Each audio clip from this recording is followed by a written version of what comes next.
There are people who are not born to live peacefully in this world, but to see through it.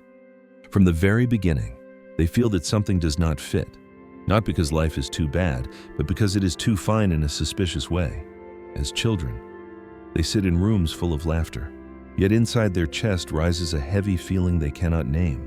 Adults say that everything is fine, that there is nothing to worry about, that if they behave well, they will be loved.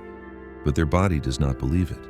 Something inside them is always tense, as if listening to a background music that no one else can hear. They learn very early that words do not always tell the truth. There are phrases like, "It is okay," spoken through clenched teeth. There are warm hugs that feel cold on the inside. There are peaceful family dinners where the silence is so heavy that even breathing too loudly could shatter it. No one explains these things to them. They just feel them, and because they are not allowed to speak, they learn to keep silent along with the truth. So they become observers, not out of curiosity, but out of survival. They notice every small change in tone, every avoiding glance, every moment when the air in the room sinks. While others are listening to the story, they are already sensing the emotion behind it. While others believe what is said, they hear what is being hidden.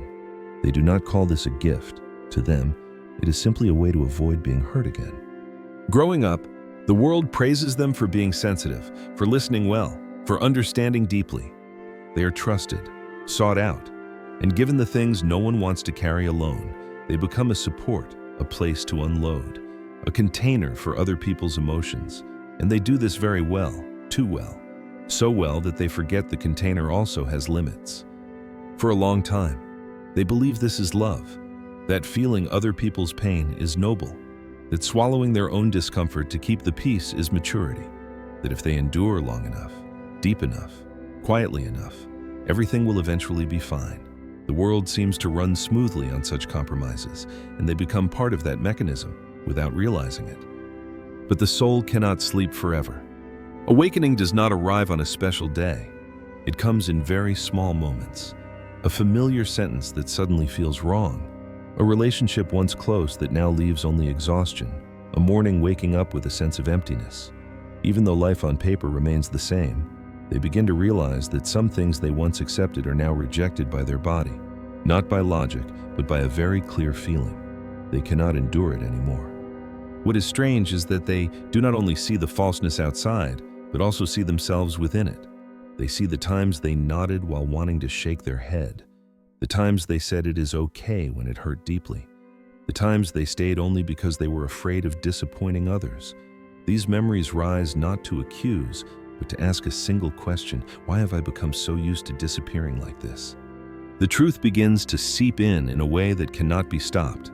It is not loud, not dramatic, but persistent. Every time they try to return to old compromises, the body resists, the heart beats faster, the chest feels heavier.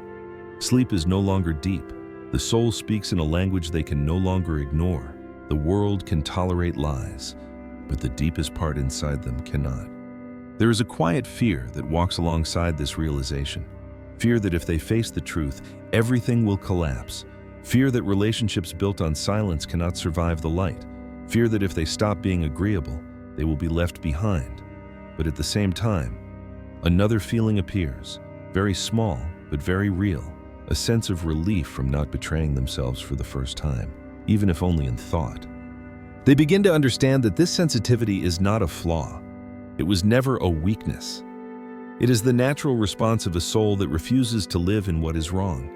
They were shaped by environments where truth was distorted, by relationships where love came with conditions, by spaces where real emotions were treated as inconvenient. And because of that, they learned to feel deeper, see clearer, listen more closely.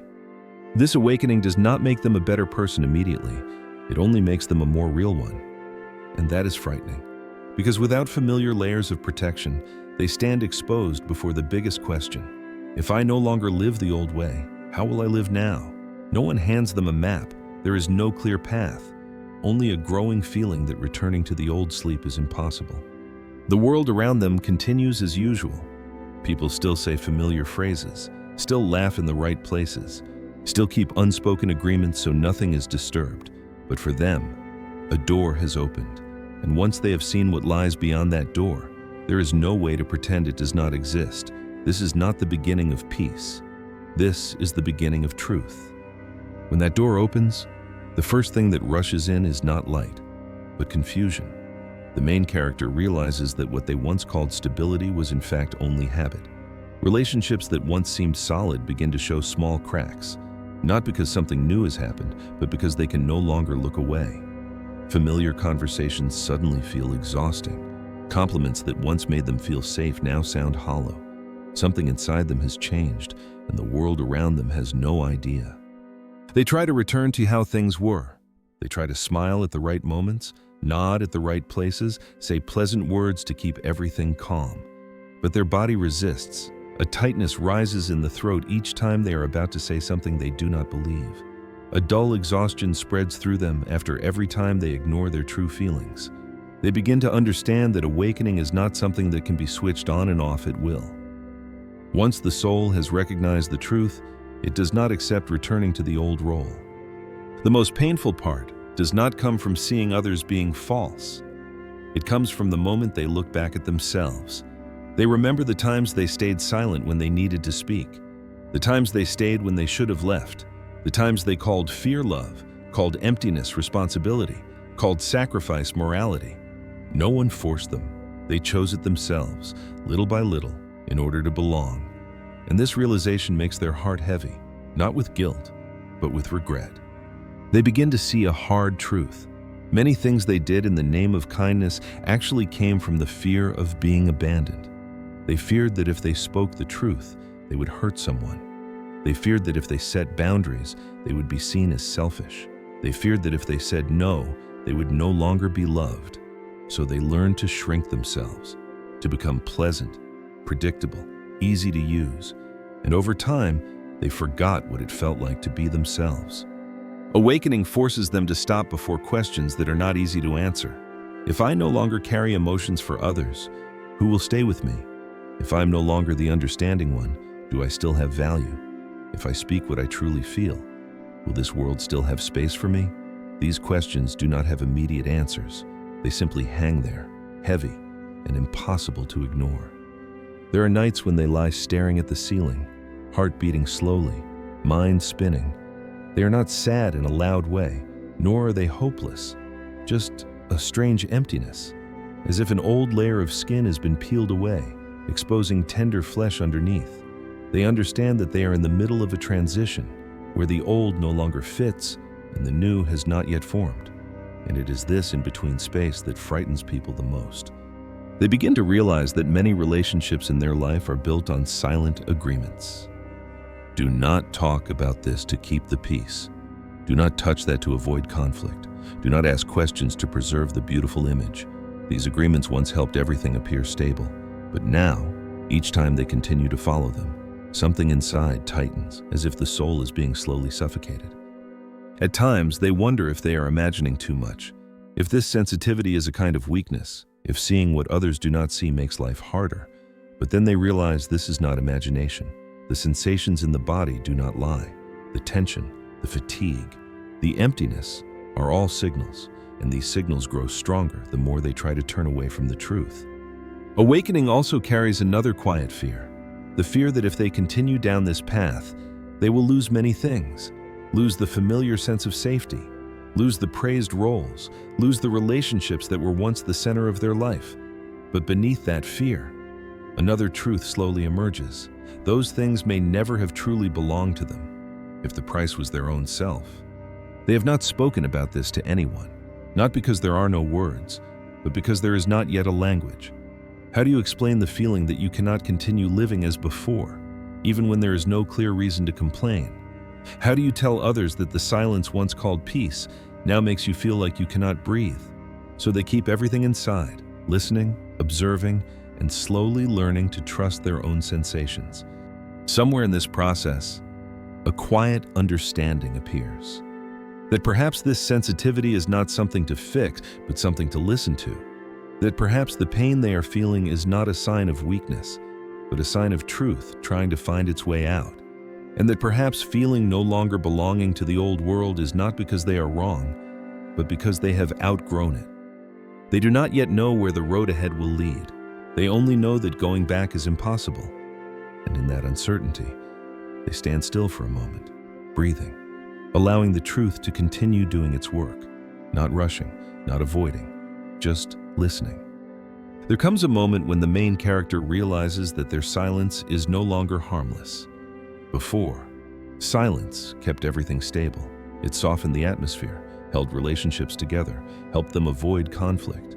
But now, each time they choose silence, something inside breaks a little more. Not because others hurt them, but because they turn away from what they know is true. They begin to notice that their body reacts before the mind can find reasons. A familiar sentence, yet the heart feels heavy. A promise that sounds beautiful, yet the stomach tightens.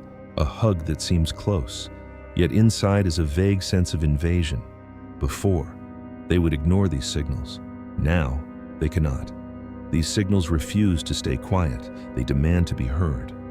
When they begin to trust their own sensations, something else happens. They realize that not everyone wants the truth.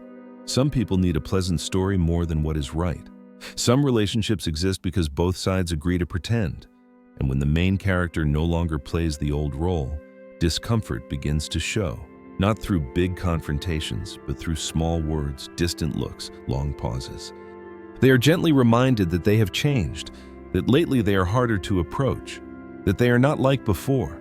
And inside those remarks is an invisible pressure. Come back, return to the old role, so everything can feel comfortable again. At times they almost believe they are wrong, that maybe they are making things complicated for no reason. But then they remember the heaviness of continuing to pretend, and they understand that the cost of being pleasant has become too high. Loneliness begins to appear not because of a lack of people, but because of a lack of people who truly meet them where they are.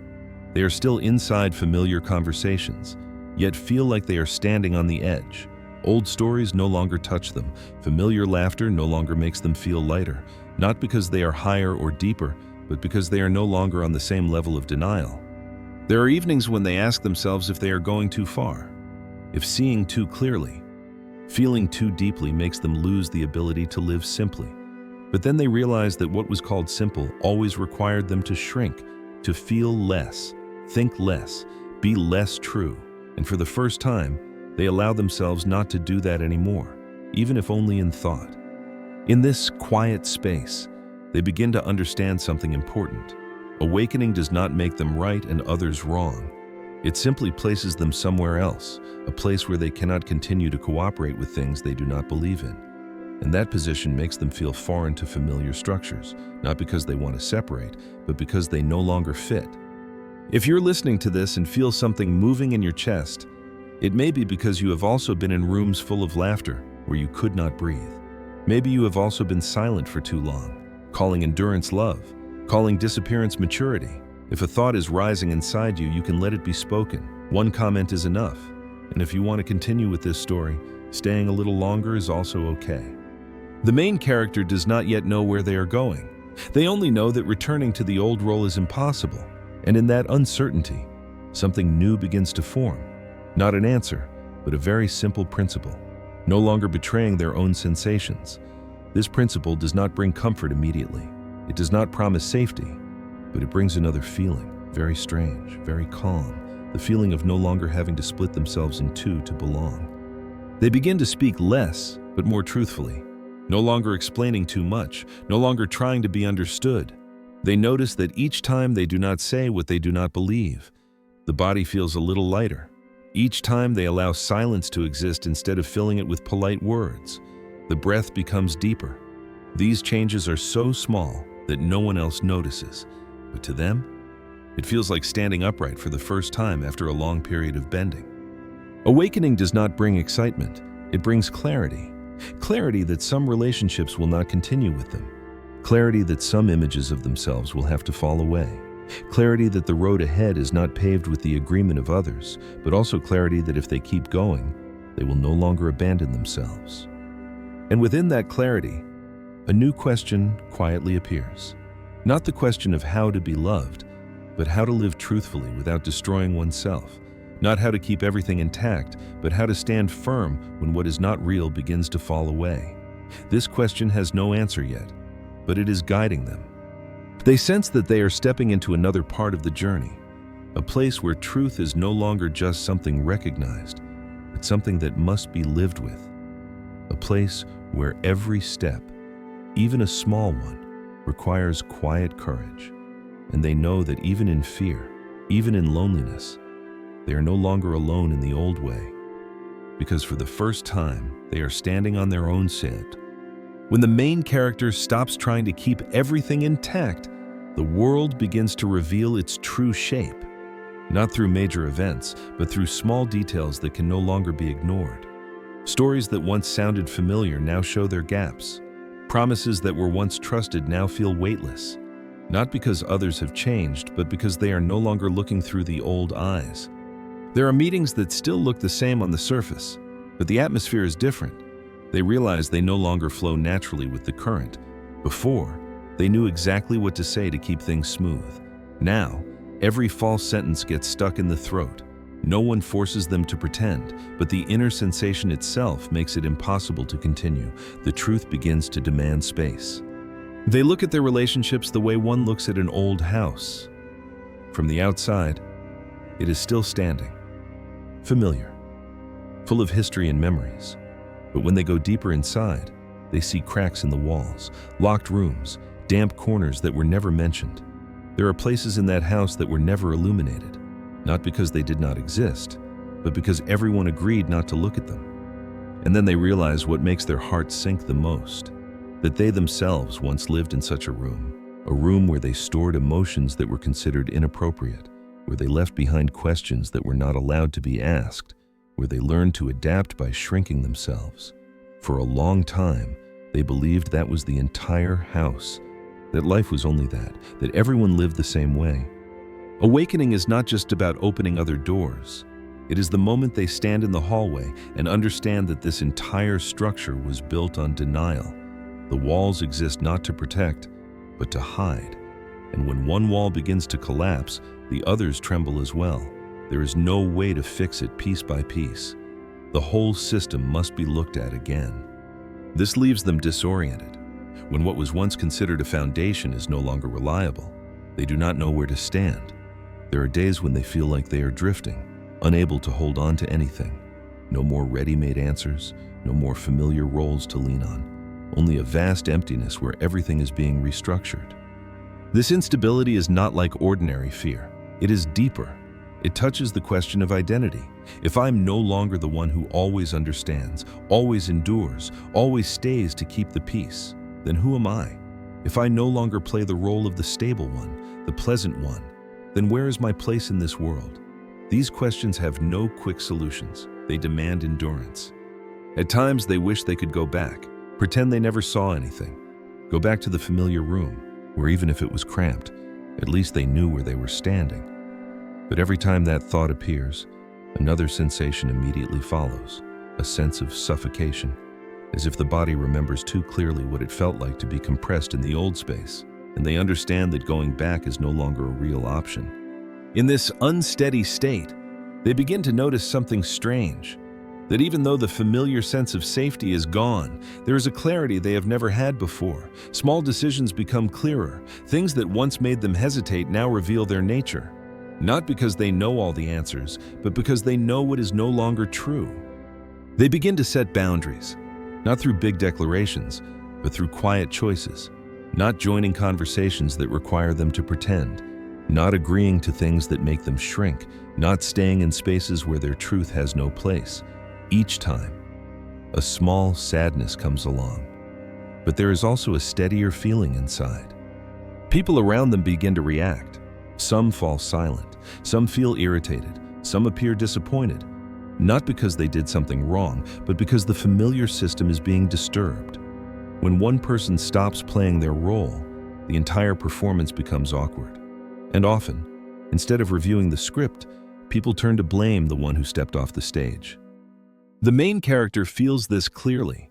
There are looks that seem to accuse them of betraying something, as if living truthfully is an attack. At times they feel guilty, even though they do not know what they did wrong. But the more they observe, the more they understand that this guilt does not belong to them. It is the natural reaction of systems built on silence when silence is no longer maintained. In moments alone, they begin to listen more deeply, no longer seeking validation from the outside. They turn inward. There are no clear instructions there, only a very steady feeling. The feeling that even though this path is hard, it is real, that even though loss is real, betraying oneself hurts far more. They do not call this courage. To them, it feels like necessity, like not being able to hold your breath any longer once you reach the limit. Truth is not a moral choice. It is a survival need of the soul. And once the soul begins to demand it, all old compromises become impossible to sustain. Gradually, they learn to stand in uncertainty without panicking, not rushing to fill the emptiness with temporary solutions, not rushing to attach themselves to new structures just to avoid the feeling of emptiness. They allow the space to exist, even though it is uncomfortable, because somewhere inside, they sense that within this space, another foundation is forming. Not a foundation of roles or expectations, but a foundation of inner truth, a place where they do not need to explain too much to exist, a place where their sensations are considered valid, a place where they do not need to split themselves to fit others. This foundation is still fragile, but it has a different quality. It is not built on denial. And when they begin to stand on this foundation, even if their legs are shaking, they understand that this journey has only gone part of the way. Awakening does not stop at seeing the truth. It will go deeper, touching old wounds, long-held roles, binding ties they never dared to face. But now, they know one thing for certain: they are no longer lost.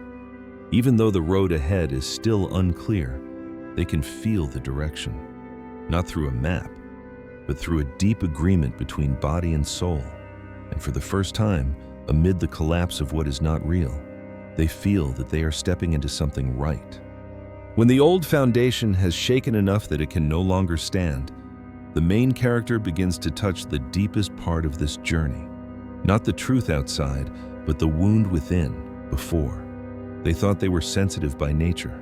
Now, they begin to see another truth. That sensitivity was shaped through years of having to feel before being allowed to think. Through days of having to guess whether the atmosphere in the room was safe or dangerous. Through relationships where words and actions did not match, forcing them to rely on sensation to protect themselves. They remember very early moments when they learned to observe instead of express, when speaking about feelings did not bring comfort, but trouble. When they understood that to be loved, sometimes they had to stay silent. No one said this directly, but that young soul learned very quickly. And from there, a survival strategy was formed. Listen to others, take care of their emotions, stay one step ahead to avoid conflict. In return, hope to be safe. That strategy saved them, but it also left a cost. In the process of sensing others for too long, they slowly lost connection with themselves. They became used to placing others' needs first to the point of no longer recognizing their own. When someone was sad, they felt responsible to soothe. When someone was angry, they felt they had to adjust. And over time, the boundary between themselves and others became blurred. Awakening pulls them back to this point, no longer allowing them to look away.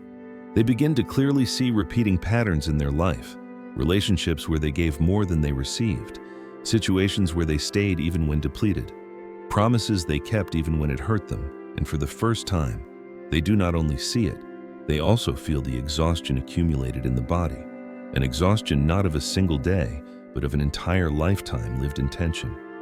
There are days when they feel as if they are grieving, not grieving another person, but grieving themselves in the past, grieving the years they lived by shrinking, grieving the parts of them that were never spoken because it was not safe. This sadness does not explode.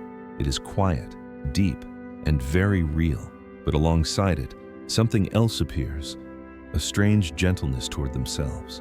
Not pity, but understanding. They begin to understand that they were not weak for enduring. They were simply doing the best they could in circumstances that did not allow truth to exist. Their sensitivity was not a flaw, it was a survival tool. And realizing this, they stop blaming themselves. Instead, they begin to ask a different question. If I lived that way to survive, then now, when I no longer need to survive like that, how can I live? This question opens a more difficult phase. Because healing is not the same as forgetting. It is like returning to places once avoided, this time with full presence. Old memories rise without order, a look that once made them shrink, a sentence that once made them doubt their own perception, a situation where they convinced themselves it was fine, even though inside it hurt deeply. These pieces come together into a clearer picture of the cost of living in denial. They realize that each time they accepted a lie to keep the peace, a small scratch appeared in the soul. Each time they ignored their intuition, a part of trust in themselves was worn down. These scratches do not disappear with time, they accumulate. And awakening is the moment when body and soul can no longer endure. Healing, for them, is not about becoming more positive, not about forgiving quickly, not about trying to understand others one more time. Healing begins with staying with their own sensations without judgment, allowing anger to exist without turning it into gentleness, allowing sadness to cry without explanation, allowing exhaustion to be acknowledged without tying it to weakness. There are moments when they feel as if they are being torn open from the inside, as if the hard shell that once helped them survive is being removed, exposing something very soft, very vulnerable. This is frightening, because without that shell, they do not know what they will stand on. But at the same time, they sense another truth, that this soft part was never allowed to live. And if it is not given a chance now, they will continue living halfway. In dreams, images begin to change. No longer only collapsing houses or locked doors, they dream of digging, of pulling something out of the ground. Sometimes it is a piece of rusted metal, sometimes a sharp object, sometimes something without a clear shape, but heavy and painful. When they wake up, they understand. The unconscious is doing its work. It is bringing to the surface what needs to be seen in order to be healed. They begin to learn a difficult lesson, that compassion does not mean self-sacrifice, that love does not require disappearing, that healing is not about making everything comfortable, but about making everything real. These realizations do not come with immediate relief. They come with shaking, because they require letting go of an old identity, the identity of the one who endures well. Gradually, they begin to try new choices, very small ones, saying no when it feels like no, leaving when the body tightens instead of forcing themselves to stay, not over-explaining when they know their truth does not need approval. Each choice comes with fear, but also with a very real feeling, the feeling of returning. They are not completely free yet. Old reflexes still appear. Guilt still rises when they prioritize themselves. Fear of abandonment still whispers, but unlike before, they no longer believe those voices completely. They learn to see them as old parts of themselves, once necessary, but no longer meant to steer. In this slowness, something important becomes clear. That awakening is not only about seeing the truth of the world, but accepting the truth of oneself, that this path does not lead them out of pain immediately, but it leads them out of self-betrayal. And for them, that is already a new kind of freedom. They sense that the journey is entering another phase, no longer only healing old wounds, but facing the consequences of living truthfully in a world accustomed to silence. External changes will come, losses will become clearer, but now, they are no longer completely empty and facing it. Inside them, something is standing up. Not loudly, not dramatically, but steady enough to no longer disappear when truth needs to be lived. When the main character begins to live more truthfully with their own sensations, the world does not stay still. It reacts, not always through words, but through withdrawal, through new distances forming, through the feeling that some doors once open are now closing very slowly but very firmly. There are relationships that do not explode, do not argue, they simply quietly lose their old rhythm. And in that quiet, they understand that not everything can walk alongside truth. What once kept them staying begins to dissolve. Work that once gave a sense of safety suddenly feels heavy, as if each passing day requires them to put on a mask that has become too tight. Commitments once seen as responsibility now feel like ropes pulling them away from themselves. No one forces them to leave, but there is an invisible force pushing them toward a place where continuing the old way is no longer possible. And this time, they do not resist. This destruction does not happen in a single day. It is slow, orderly, and irreversible. Things not built on truth gradually reveal their fragility. A promise not kept, A boundary crossed one more time, a moment when they realize that if they stay, they will have to return to the old way of living. And their body says no, clearly, decisively. There are days when they feel as if everything is slipping from their hands. Structures that once gave a sense of belonging no longer hold them. They lose familiar roles, lose recognition that once fed their self-worth. At times they wonder if they are destroying their own life, if choosing truth is a kind of impulse disguised by beautiful words. But whenever doubt rises, they return to a very real sensation in the body, the feeling that staying would hurt more than leaving. In this phase, fear becomes very clear. Fear of not knowing who they will become when old identities dissolve. Fear of emptiness, fear of being lost, fear that the freedom they are moving toward is only a cold void. But alongside that fear, something else is present, an honesty that cannot be negotiated, a voice inside that does not allow them to lie to themselves again. They begin to understand that this is not punishment. This is necessity. Some things must collapse for truth to have space. Some doors must close so they do not keep returning to places that made them shrink. This destruction is not aimed at them, but at structures that no longer serve the true life of the soul. The pain in this phase is very particular. It is not sharp like the initial wound, nor dull like old sadness. It feels like a long funeral. They grieve versions of themselves who tried their best to adapt. They grieve dreams built on the recognition of others. They grieve the sense of safety that once came from dissolving into shared expectations. Each goodbye carries tears, but also carries a relief that is hard to name. In dreams, the image of fire appears more often. Not a violent, destructive fire, but a slow, steady fire, turning everything old into ash. Sometimes they dream of standing and watching a house burn, not trying to put out the fire, not running away, just standing there, heart pounding, eyes fixed on the flames. When they wake up, they understand. Some things do not need saving. Some things only need to be allowed to end. And then, within the ashes, something else begins to appear, not immediately, not loudly, but very real. A quiet space, where they no longer have to constantly respond to the needs of others, where they no longer have to predict, adjust, or stay one step ahead to keep the peace. This space is frightening at first, but gradually, they realize this is the first time they have space to listen to themselves. In that quiet, a new image of healing emerges, not the healer who gently soothes wounds, but the healer who dares to touch the place that hurts most. They understand that healing is not about making everything hurt less right away, but about allowing pain to speak in its own language. Not fixing, not beautifying, just being present. They begin to face emotions that were once suppressed, anger once labeled as wrong, sadness once seen as weakness, resentment once hidden beneath understanding. These emotions are no longer pushed away. They are invited to sit down, one by one. Not to let them take control, but not to deny their existence either. And within that permission, something strange happens. Emotions no longer need to scream when they are heard. They realize that many things they once did for others were actually unconscious efforts to avoid their own feelings, helping to avoid emptiness, staying to avoid facing fear of abandonment, understanding others to avoid listening to the uncomfortable voice inside. Awakening peels away these layers of motivation, not to accuse, but to return honesty. There are days when they feel weaker than before, easier to cry, easier to tire, less controlled. But in those same days, they feel more alive. Nothing is flattened to be easier to accept.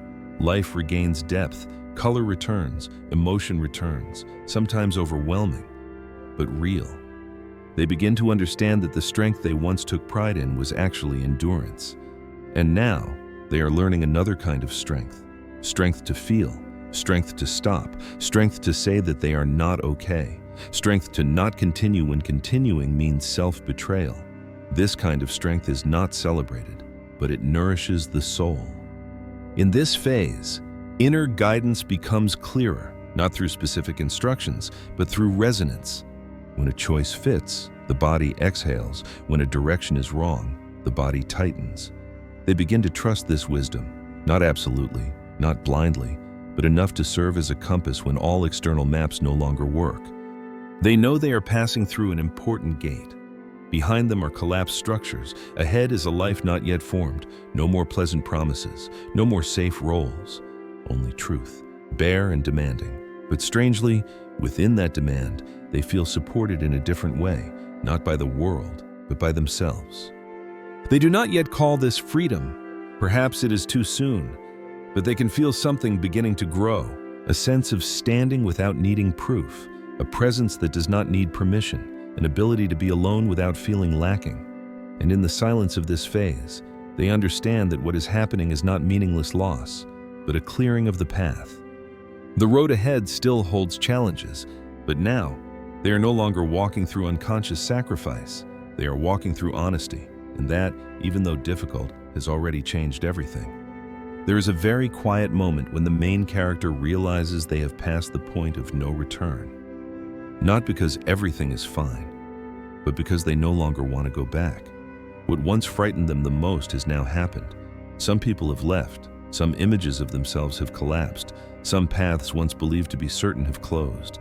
But among all those losses, one thing has not disappeared: the feeling of being in the right place, even if that place has not yet been named.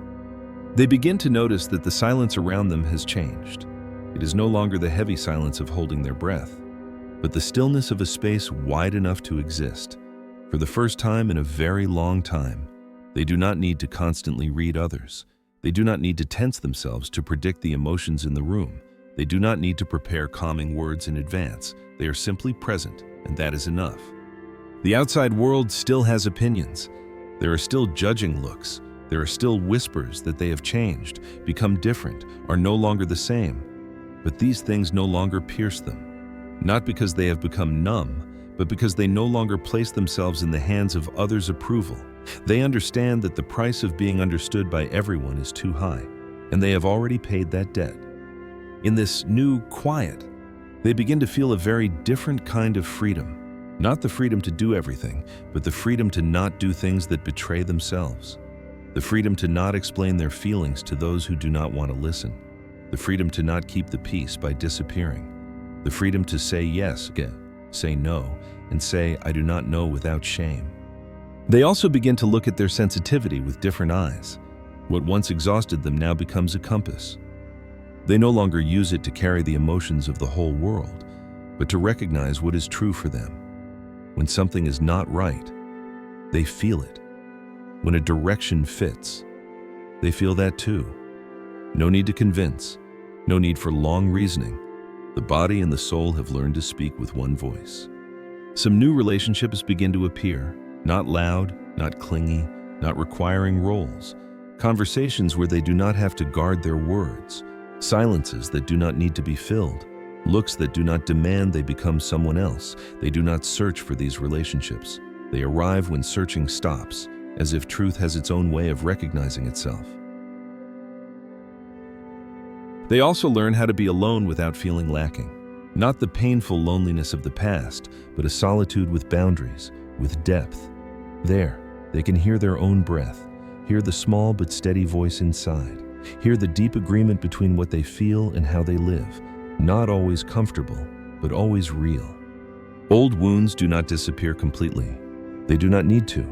They become part of an inner map, reminding them where they have been, what they have learned. Darkness is no longer something to avoid, but a teacher that helps them recognize when they begin to drift from the truth. They no longer fight to become perfect, they simply choose to become whole.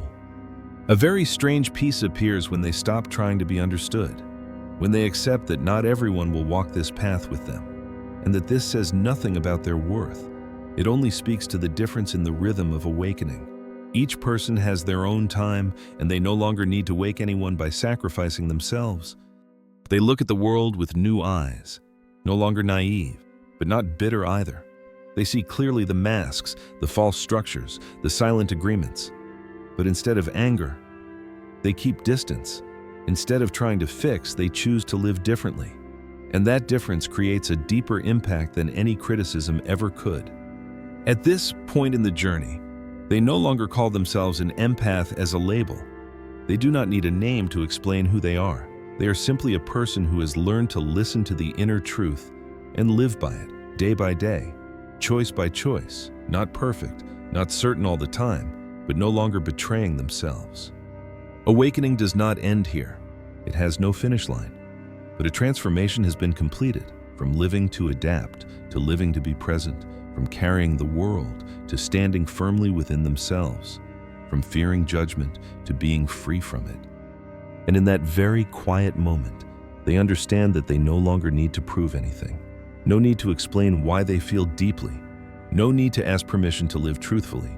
They have returned to the simplest thing and also the hardest: to be themselves, whole, without hiding, without shrinking, without apology. Rebirth does not arrive with thunder. It arrives with the relief of no longer having to play a role. And freedom, in the end, is simply this: living truthfully and no longer leaving oneself behind.